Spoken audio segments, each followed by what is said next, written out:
Saiu a verdade sobre craque no Flamengo com a ajuda de patrocinadores. Vamos falar sobre isso. Tem informações também sobre Andreas Pereira. Pois é, meus amigos, e várias outras notícias do Flamengo. Você que tá aí, dá aquela moral sempre, se inscreva no canal. Vamos chegando à marca aí de 953 mil inscritos. Se inscreva no canal, aciona o sino da notificação, deixa o teu like. Se inscreveu? De verdade? Toca aí, meu parceiro, minha parceira. Tocou, então vem comigo, Brunegro. Vamos às notícias do Flamengo. E hoje é dia de folga para os jogadores do Flamengo, para os atletas do Flamengo, eles que eliminaram o Internacional antes de ontem, na quarta-feira, né? Saíram ontem da cidade de Porto Alegre, foram para a cidade do Rio de Janeiro. Teve treino normal no CT Ninho do Urubu. Logicamente, os titulares fizeram aquele trabalho regenerativo, as reservas fizeram trabalho a campo com o técnico Felipe Luiz, e o Flamengo, meus amigos e minhas amigas, está de folga hoje, se reapresentando apenas no sábado, com foco total para a partida diante da equipe do Vitória, que só ocorre na segunda-feira, né? O Flamengo vai ter aí treino no sábado, treino no domingo. Na segunda, o Flamengo enfrenta a equipe do Vitória. Daí, meus amigos, a agenda do Flamengo meio que vai dar uma aliviada a partir de agora, porque depois do Flamengo enfrentar o Vitória no dia 25, o Flamengo só tem um Grêmio no dia 31, domingo. Então joga na segunda, depois joga quase uma semana depois, no domingo, em função de ter caído na Copa do Brasil, né, no dia 27, na semana do dia 27, né, no meio da semana ali, seria a data do Flamengo da Copa do Brasil. Se é ruim, por um lado, que a gente não tá mais na competição, tem um lado positivo, disso tudo é evidente, a gente queria ter passado aquela coisa toda, não tô falando que eu queria ter eliminado.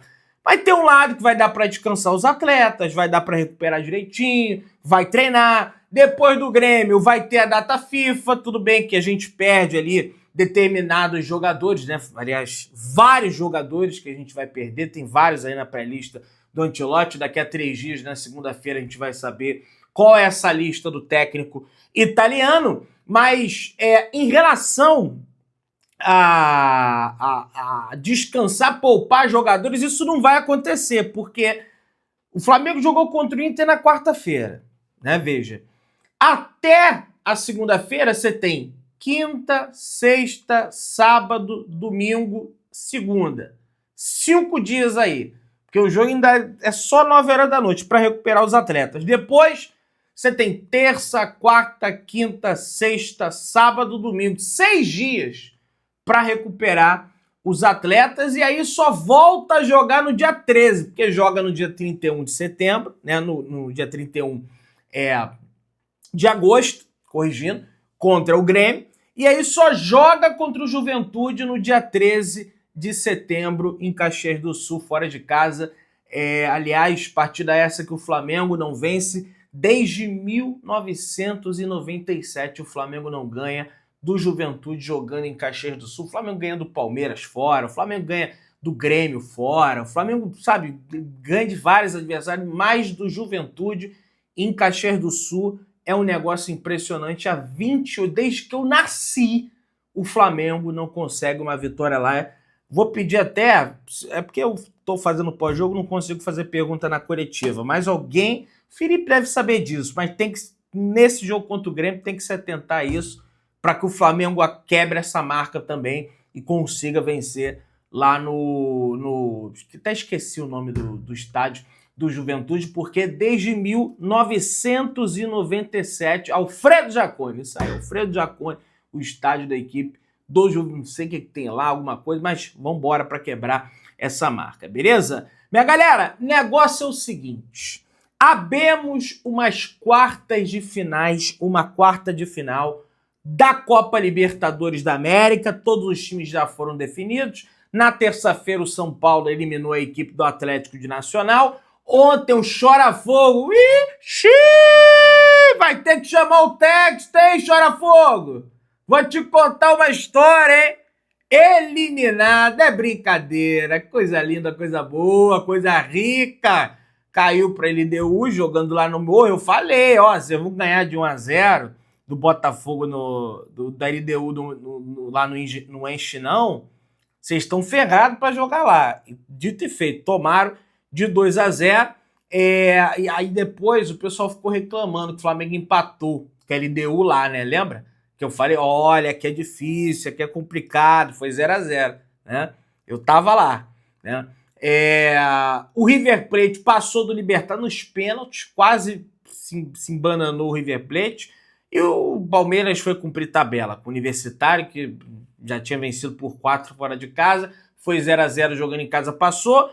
O Vélez passou do Fortaleza, o Racing do Peñarol, o Estudiantes passou do Cerro Porteño num jogo feio pra carilho, eu vi esse jogo, e o Flamengo passou do Internacional com autoridade. Para mim, o melhor time das oitavas de final, de longe, foi o Flamengo, e a tendência é que evolua e melhore, até mesmo em função desse tempo de trabalho que vai ter o técnico do Flamengo, Felipe Luiz. Flamengo e Estudiantes já tem data para acontecer nas semanas do dia 17 e do dia 24, no caso do próximo mês de setembro. A Conmebol, pelo menos até esse exato momento que eu estou gravando o vídeo aqui, na manhã, /madrugada, enfim, ainda não soltou um comunicado.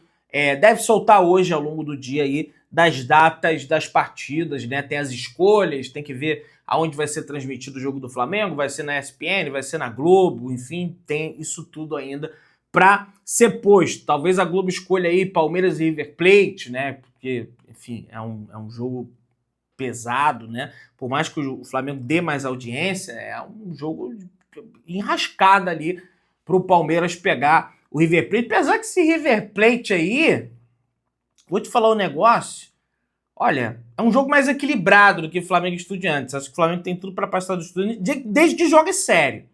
É para entrar de saltinho alto, não. Tem que jogar igual jogou.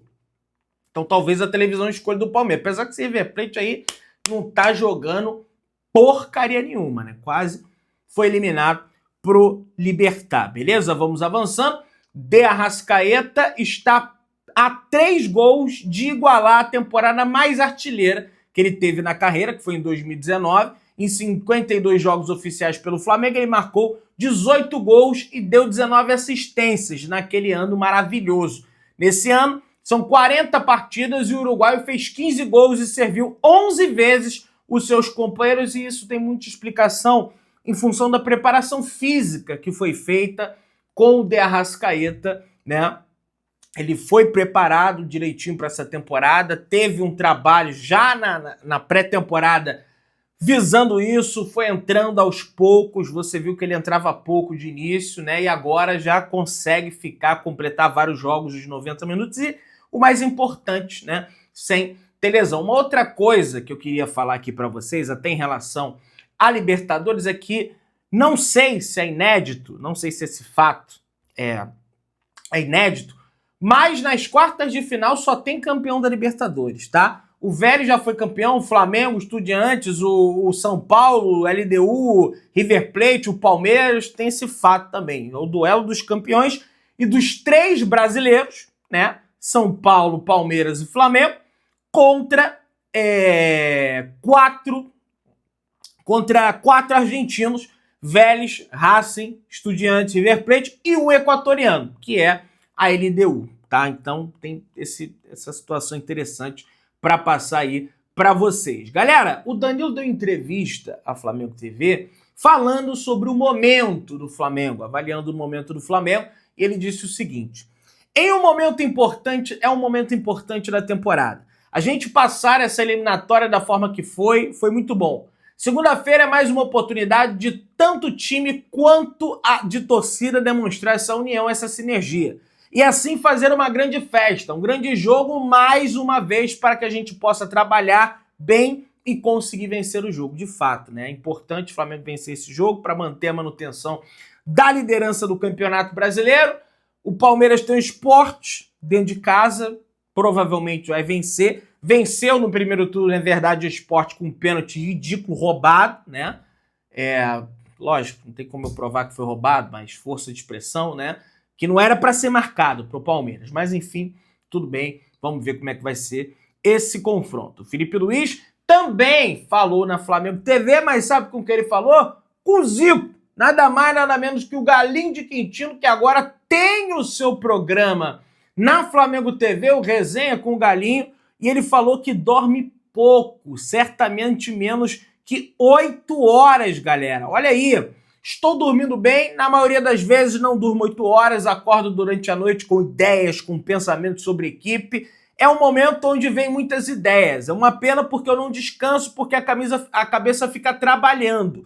Mas durante a noite vem muitas ideias, muitos pensamentos, e é onde eu tento no outro dia me montar para não esquecer, porque nossa cabeça é uma máquina de pensar. Falou, Felipe Luiz é um louco do futebol, um louco maravilhoso do futebol e que vem demonstrando isso. O Flamengo ele não só passou do Internacional da forma que passou, porque tem mais dinheiro que o Internacional, evidentemente isso influencia, a questão financeira impacta de fato, mas passou da forma que passou porque é um time muito bem organizado, muito bem treinado e tirou o adversário para nada. E isso é muito graças ao trabalho do Felipe Luiz, que mesmo assim alguns torcedores insistem em ficar chamando o cara de estagiário, né? Galera, negócio é o seguinte, meus amigos, vamos avançando aqui. Matheus Gonçalves vira dúvida para a decisão. Que decisão, Pedrão? Do Mundial Sub-20. Por que tá de saída? Matheus Gonçalves foi desfalque no treino da equipe Sub-20 por conta de um desconforto na coxa direita. Ele vai ser reavaliado hoje, na sexta-feira, para saber se terá condições de atuar contra o Barcelona pela Copa Intercontinental. Vai lembrar que o enfrentamento é amanhã, né? Então, se ele não tiver uma recuperação rápida, né, desse desconforto na coxa direita, vai ficar de fora. Já foram vendidos aí mais de 38 mil ingressos, né? Mais ou menos 40 mil pessoas. A carga máxima é 38, mas pelo que eu pude apurar, quase 40 mil pessoas ou 40 mil pessoas devem estar presentes no Maracanã para acompanhar essa partida entre Flamengo e Barcelona de amanhã. E vai ter, logicamente, cobertura aqui do canal. A gente vai comentar sobre o jogo, aquela coisa toda, beleza? Minha galera, negócio é o seguinte. Todo mundo tá amedrontado com a atuação do meio de campo do Flamengo, né, no jogo contra o Internacional. E realmente tem que estar amedrontado.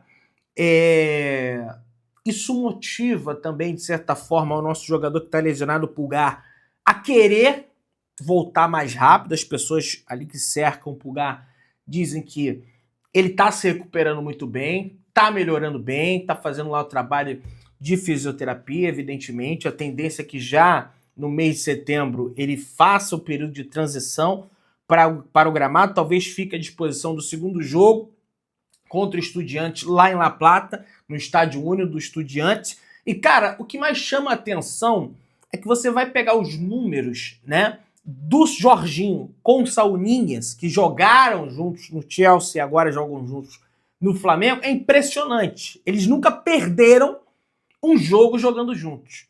Em 17 jogos foram 15 vitórias e 2 empates.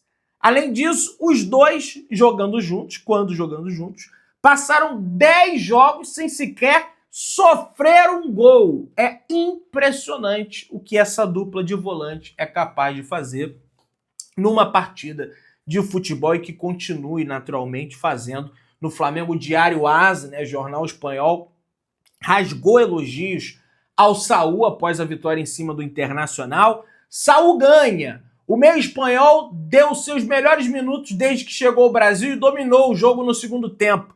O Flamengo avança para as quartas de final, repercussão internacional da classificação do Flamengo.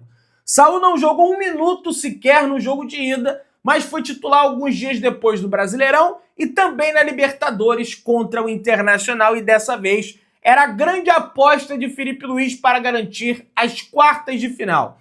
O meio espanhol respondeu da melhor forma possível e mostrou sua experiência e competência, né? Jogou de forma avassaladora, foi muito bacana realmente, e que ele continue, né, jogando dessa forma, beleza? Minha galera, negócio é o seguinte, vamos entrar aí nos pormenores do dinheiro, de contratações que o Flamengo ainda deve realizar nessa janela de transferências. Eu tenho que trazer aqui para vocês uma informação que é a seguinte: só pela assinatura do contrato, tá? O Flamengo e a Betano já assinaram esse contrato, foi apresentado antes de ontem lá pelo BAP, na Flamengo TV, aquela coisa toda, em no máximo 7 dias, ou seja, na quarta-feira que vem, já vai pingar limpo, 85 milhões e 500 mil reais na conta do Flamengo.